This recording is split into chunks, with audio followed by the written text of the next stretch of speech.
नमस्कार दोस्तों, मैं हूं ब्रिज कुमार। एक अच्छी खबर आ रही थी, सोचा आप लोगों के साथ शेयर कर लूं। सुशांत सिंह राजपूत जी के वकील विकास सिंह जी मुंबई में उतर चुके हैं और कल रिया चक्रवर्ती जो उन्होंने एफआईआर दर्ज कराया था सुशांत सिंह राजपूत के बहनों के खिलाफ, उसकी फिजिकल सुनवाई होने वाली है। उसके लिए विकास सिंह जो है मुंबई में उतर चुके हैं।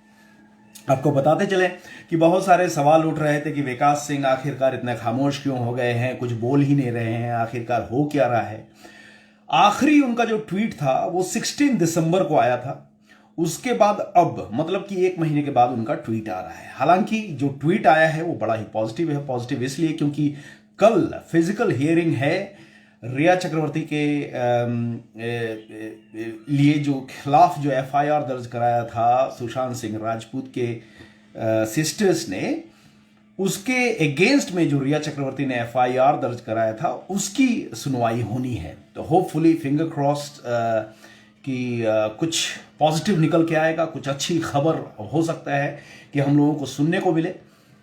और हो सकता है कि उल्टी गिनती भी शुरू हो जाए, जो एसएसआर के जितने भी हत्यारे हैं, जितने लोग शक के घेरे में हैं, उनके खिलाफ भी जो है कार्रवाई शुरू हो जाएगी। विकास सिंह के बारे में आपको बता दें कि विकास सिंह ने हमेशा सवाल उठाया है। हालांकि बहुत ज़्यादा ट्विटर पे एक्टिव नहीं रहते, लेकिन बीच में खबर आई थी, उनके ट्विटर हैंडल से ही उन्होंने शेयर किया था कि उन्हें कोविड हो गया है और वो कोविड की वजह से काफ़ी परेशान रहे।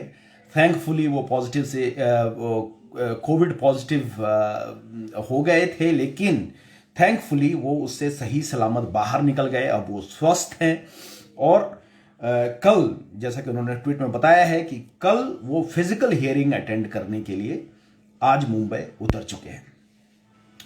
विकास सिंह ने फिर उस पर भी सवाल उठाया था, जिसमें उन्होंने कहा कि कैसे एम्स के कोई भी डॉक्टर आकर के बेबुनियाद बातें करते हैं और कैसे ये कहते हैं मीडिया को कि ये सुसाइड है, ये हत्या नहीं है। जी हाँ, सुधीर चौधरी के बारे में हम बात कर रहे हैं, जो डॉक्टर एम्स के थे। उन्होंने इस तरीके की बातें की और इस तरह की बातें करने से पहले उन्हें सोचना चाहिए कि ये जो इस तरह की बातें करते हैं, इतने बड़े ओहदे पे जो लोग होते हैं, बेबुनियाद की जो बातें करते हैं, इन लोगों को समझना चाहिए, इन लोगों को सोचना चाहिए। विकास सिंह ने वहां भी सवाल उठाया था जब इन्होंने ये कहा कि एम्स के ही किसी डॉक्टर ने कंफर्म किया है, तस्वीरों को देखने के बाद, सारी चीजों को देखने के बाद कंफर्म किया है कि ये 200% जो है होमिसाइड का केस है। It's not a suicide, it's a homicide. तो विकास सिंह ने इस पर भी सवाल उठाया कि जब एम्स का एक डॉक्टर कहता है कि तस्वीरों और सारी चीज़ों को देखने के बाद में 200% यकीनन ये बताया जा सकता है कि ये स्ट्रेंगुलेशन है, ये होमिसाइड का केस है, वहीं पे एक सुधीर पाठक जो डॉक्टर हैं वो बाहर निकल के कहते हैं, सॉरी मैंने पहले सुधीर चौधरी कह दिया था, वो पत्रकार हैं, सुधीर पाठक होते हैं एम्स के डॉक्टर, वो बाहर निकल के कुछ बेबुनियाद बातें कह देते हैं। तो इन सारी सवालों पे जो है अब पर्दा उठने का वक्त आ गया है।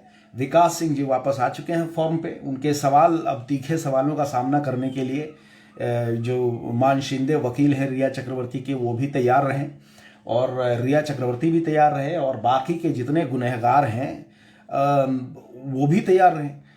विकास सिंह ने पिछले अपने ट्वीट्स में अपना मेंशन किया था, बाकी एसएसआरियन की तरह ही कंसर्न रेज किया था कि सीबीआई इतना समय क्यों ले रही है, सीबीआई को इतना समय क्यों चाहिए, क्योंकि जबकि सारी चीज़ें, जब मेडिकल रिपोर्ट भी ये बता रही है, अब तो चीज़ें क्लियर होने लगी हैं कि ये होमिसाइड का केस है, तस्वीरों से साफ जाहिर होता है। और सीबीआई ने कम से कम 180 दिनों का वक्त ले लिया है।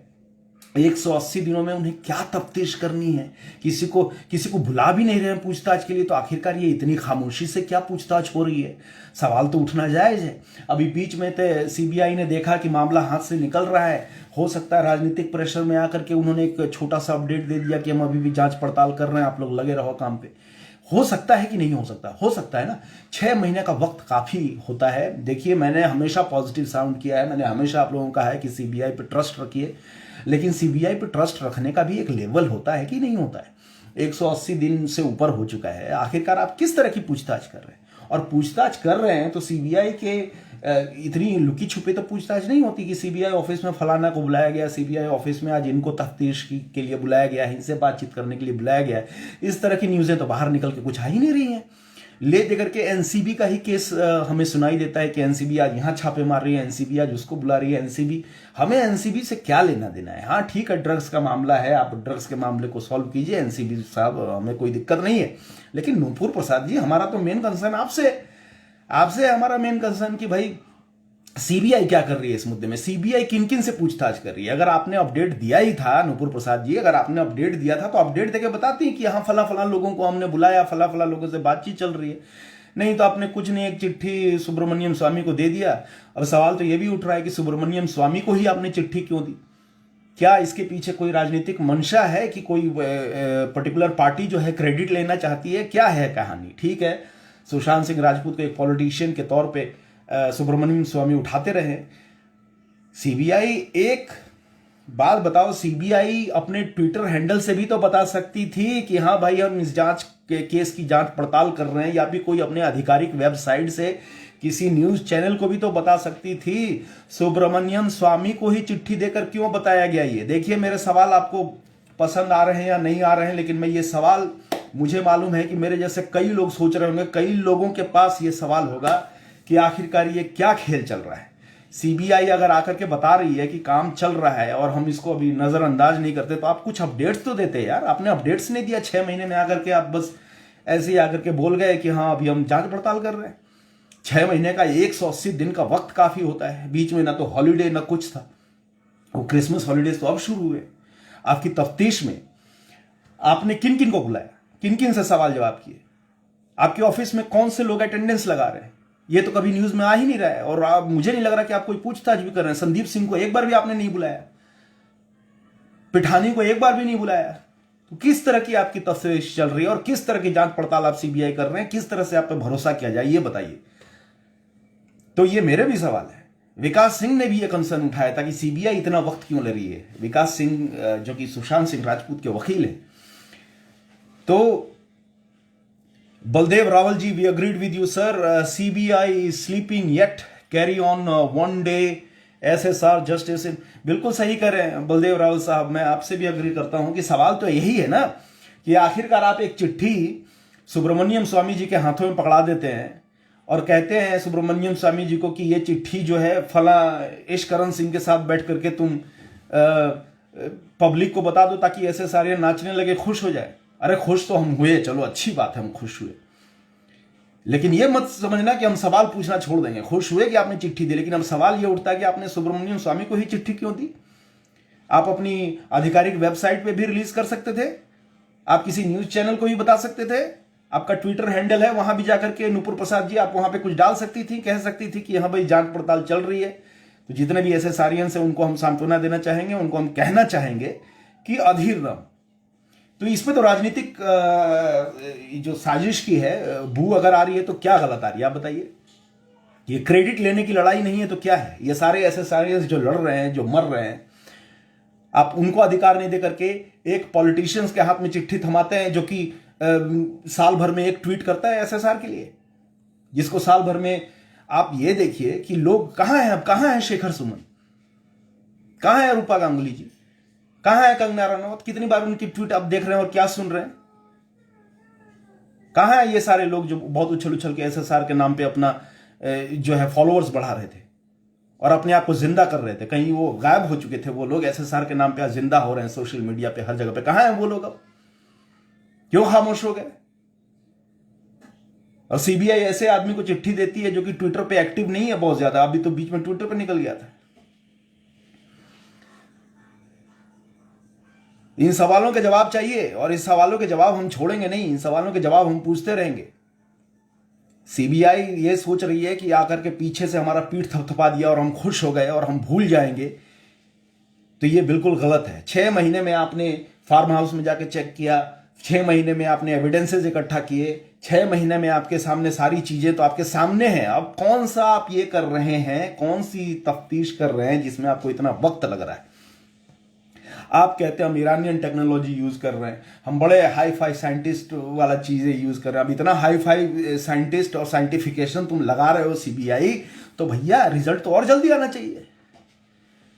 भारतीय आपको रिसर्च पे इतना भरोसा नहीं, आप कहते हैं हम फॉरेन वाली एफबीआई वाली चीजें इस्तेमाल कर रहे हैं। तो इतना वक्त एफबीआई को लगा करके, एफबीआई वाला सिस्टम लगा करके, टेक्नोलॉजी लगा करके, रिसर्च लगा करके, तो 6 महीने का वक्त लग गया है। इंडियन वाला सिस्टम यूज करते तो क्या मतलब कि कभी रिजल्ट ही नहीं आना था फिर तो।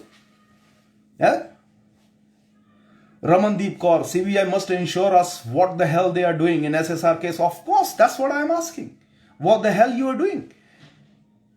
You just decided to come out after 6 months and saying, we are using this technology, we are doing that, we are doing blah blah blah, अल्लाह फलना ठिकाना। अरे भाई ये क्या मतलब, इसको सॉरी टू से दैट, ये बकचोदी है, ये अपने पास रखो यार। अब इसका वक्त नहीं है, अब रिजल्ट की बात करो, रिजल्ट की बात करो कि कहां क्या काम हो रहा है, किसको बुला रहे हो, किससे पूछताछ कर रहे हो। कुछ नहीं है। बलदेव रावल, कथनी करनी में बहुत डिफरेंस है, बहुत डिफरेंस है कथनी और करनी में। भारत सिंह जी कह रहे हैं हमें तो विकास सिंह पर शक है, इतना सन्नाटा, बहुत कुछ कहता है, नुपुर का हस्बैंड सलमान का फ्रेंड है। देखिए विकास सिंह वकील है, और वकील भी एक लेवल तक ही मुझे लगता है बहस कर सकता है। हालांकि उन पे भी सवाल अगर उठाया जाए तो गलत नहीं है। सवाल इसलिए क्योंकि वकील भी वकील ही होता है, और वकील अगर पैसों के लिए इधर से उधर हिल जाए तो इसमें कोई बहुत ज्यादा शक की बात नहीं है। हालांकि जैसा कि मैंने आपको कहा, ट्विटर पे भी बहुत ज्यादा एक्टिव नहीं दिखते। हालांकि ट्विटर पे भी उनकी जो फॉलोइंग बढ़ी है वो एसएसआर की वजह से बढ़ी है, ये विकास सिंह जी डिनाई नहीं कर सकते, क्योंकि वो खुद भी रिकॉर्ड जा करके देखें कि उनके कितने फॉलोअर थे आज से 7 महीना पहले, और अब इनकी फॉलोअर इतने बढ़ गई है। एसएसआर पे इनका एक ट्वीट आता है, वो ट्वीट कम से कम 3 से 4 हजार बार रीट्वीट होता है, वो किसी और ट्वीट में नहीं होता। तो ये तो विकास सिंह को समझना चाहिए कि एसएसआर ने आपको बनाया। विकास सिंह साहब जी हाँ, आप वकील हैं और आपने अपना नाम बहुत बखूबी बनाया है, लेकिन आज आपको ज्यादा से ज्यादा लोग जानते हैं तो एसएसआर की वजह से जानते हैं। इस बात को आप ठुकरा नहीं सकते। ऐसे कई एसएसआरियंस हैं, ऐसे कई महान एसएसआरियंस हैं जिन्होंने अपने आप को खुद महान बना लिया है।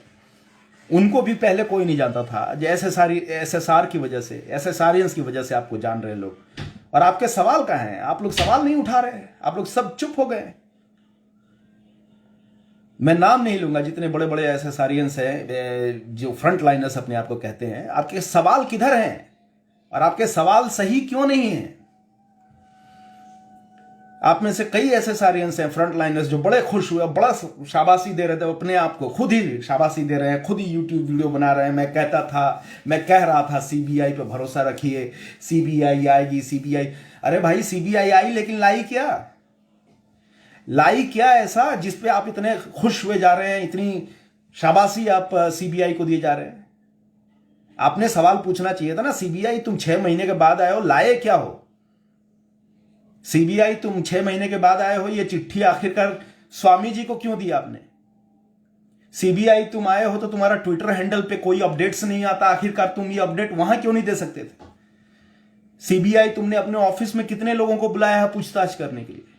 सीबीआई तुमने अभी तक क्या किया उसका कुछ ब्यौरा क्यों नहीं देते? एसएसआरियंस खुश हो गए। मैं आपके और हमारे बारे में बात नहीं कर रहा, हम एसएसआरियंस के पास सवाल है, लेकिन ये फ्रंट लाइन एसएसआरियंस जो हैं, जो फ्रंट लाइनर्स अपने आप को बोलते हैं, जो कि मार्ग प्रदर्शन करते हैं, जो कि हैशटैग डिसाइड करते हैं ऑन अ डेली बेसिस, ये लोग हैं जो कि यूट्यूब में पॉपुलर हैं, जो कि फेसबुक में पॉपुलर हैं, जो कि न्यूज चैनलों में पॉपुलर हैं। बहुत सारे एसएसआरियंस हैं, चाहे वो महिला हो चाहे वो पुरुष हो। ये सारे एसएसआरियंस जो न्यूज चैनलों में जाकर रिपब्लिक भारत में चिल्ला चिल्ला के कहते थे, कहां गए वो सब? कहां गए उनके सवाल?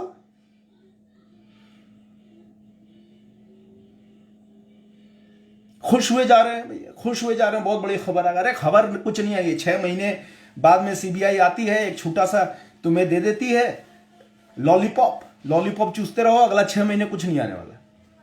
अगले 6 महीने बाद सीबीआई फिर आएगी, कहेगी हम फ्रांस का टेक्नोलॉजी यूज कर रहे हैं, अब हम जो है जुपिटर का टेक्नोलॉजी यूज कर रहे हैं, अब हम जो है बुध ग्रह से लाए हैं मिट्टी, उससे हम टेक्नोलॉजी यूज कर रहे हैं। अरे बेवकूफ समझ रखे हो यार तुम सीबीआई, मजाक बना रखे हो पब्लिक का।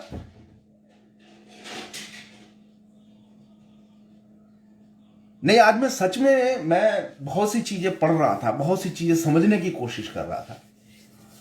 मैं सीबीआई के प्रोसेसिंग को भी समझने की कोशिश कर रहा था। फिर मुझे ये लगा कि आखिरकार हम इतने खुश क्यों हो रहे हैं यार। सीबीआई ने एक चिट्ठी दी है, वो भी एक चिट्ठी किसी पार्टी रिलेटेड नेता को दी है। समझने की कोशिश कर रहा था कि इसके पीछे की राजनीति क्या है। राजनीति ये है कि कल को क्रेडिट मिल जाए फला पार्टी को कि भैया देखिए। आप इस चिट्ठी को अपने आधिकारिक वेबसाइट पर रिलीज कर सकते थे, आपकी मंशा जो है ठीक लगती है ना।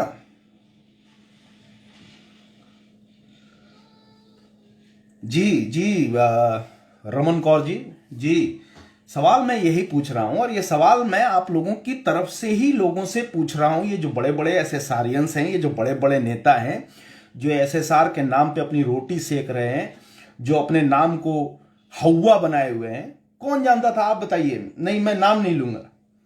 आप बताइए कि जो एसएसआरियंस फ्रंट लाइनर हैं, इनमें से आप कितनों को जानते थे पहले, एसएसआर से पहले?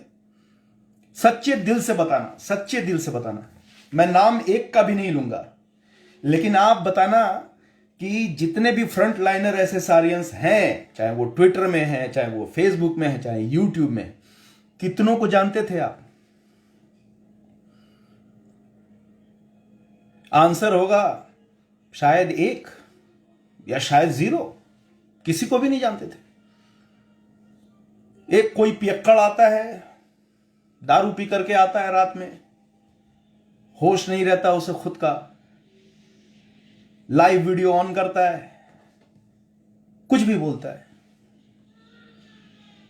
उसको हमने एंटरटेन किया, उसको हमने 0 से हीरो बना दिया। आज मैं ये सबूत पेश करूंगा, आज मैं ये सबूत पेश करूंगा। सुप्रीम कोर्ट खुद ही बन गया वो। एसएसआरियंस का मजाक उड़ गया। ऐसी हरकतों पे अगर कोई एसएसआरियंस इस तरह की हरकत करता है तो ये हम सब एसएसआरियंस के गाल पे तमाचा है। इस बात को ध्यान रखिए। ऐसे लोगों को रोकिए, ऐसे लोगों को डांटिए, ऐसे लोगों को भगाइए, क्योंकि ऐसे लोग हमारे लिए खतरनाक हैं।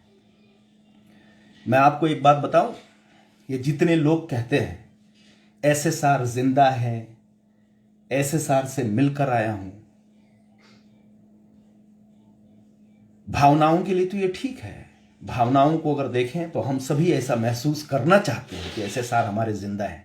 एसएसआर हमारे दिलों में जिंदा है, एसएसआर फिजिकली जिंदा नहीं है।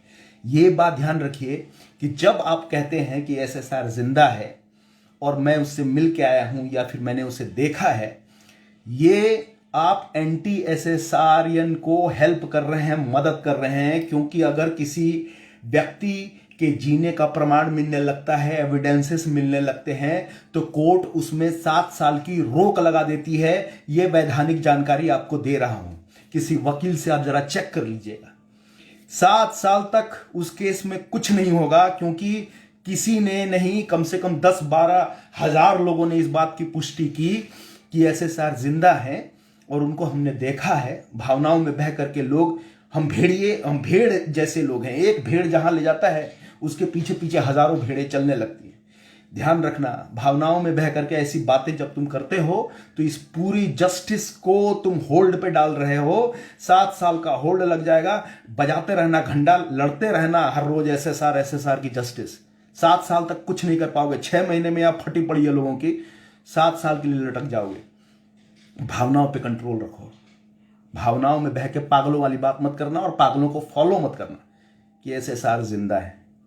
एसएसआर अमर है, एसएसआर कभी मरे ही नहीं।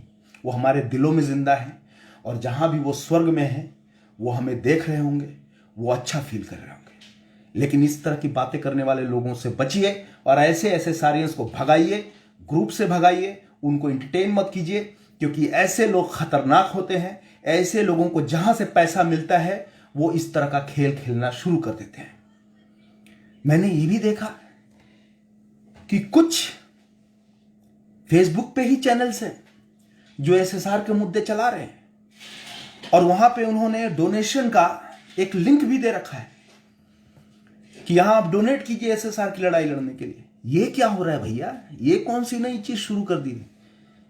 एसएसआर के नाम पे इतना सब कुछ करने लगे तुम लोग? शर्म नहीं आती तुम लोगों को? तुम्हारी अपनी पत्रकारिता, तुम्हारी अपनी रोजी रोटी खत्म हो गई है, जो एक मरे हुए इंसान पे भी तुम कमाना चाह रहे हो। ये लड़ाई जो निस्वार्थ लड़ सकता है वही एसएसआरियन बने, ना तो तुम सब यहां से फुट लो, भाग लो सारे। पैसा कमाने का अगर तुम्हें सोचना है ना तो कुछ और ढूंढ लो। एसएसआर के नाम पे पैसा कमाने वालों, हम यहां यूके से लड़ाई लड़ रहे हैं, रोड पे रैलियां की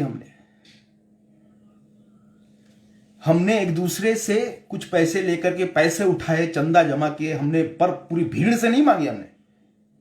डोनेशन वाला खिलवाड़ हमने नहीं खेला। एक ग्रुप बनाई एसएसआरएन की, उस ग्रुप में लोग जुड़े, उन ग्रुप में किसी ने फ्लायर बनाया, किसी ने झंडे बनाए, किसी ने गाड़ी ऑर्गेनाइज किया, किसी ने काउंसिल से बात की। ऐसे करके लड़ाई लड़ जाती है। ये नहीं कि तुम पैसा मेरे पास सारे लाओ, मेरे पास लाओ, हम लड़ना है। कितने एसएसआरियंस एक्चुअली ग्राउंड पे लड़ रहे हैं? कितने एसएसआरियंस कितने प्रदर्शन में आपको दिखाई दिए हैं? फ्रंट लाइनर वाले सब जो ये ट्विटर और फेसबुक पे लड़ते रहते हैं, कितने ग्राउंड में दिखते हैं आपको? सोचना। मैं इस बात को आप लोगों के सामने रख रहा हूं, यह सोचने वाली बात है। मैं किसी को नीचा या अपने आप को ऊपर दिखाना नहीं चाहता, इसलिए मैंने किसी का नाम नहीं लिया।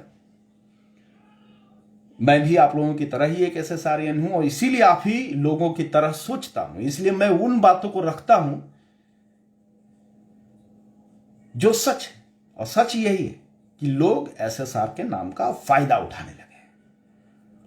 समय यही है कि ऐसे राजनेताओं को लात मारो, ऐसे एसएसआरियंस को लात मारो। वो आपसे हैं। ये जितने बड़े नाम अभी आपको घूमते फिरते दिखाई देते हैं ना, जो न्यूज चैनलों पे चिल्ला चिल्ला कर अपना नाम कमा चुके हैं।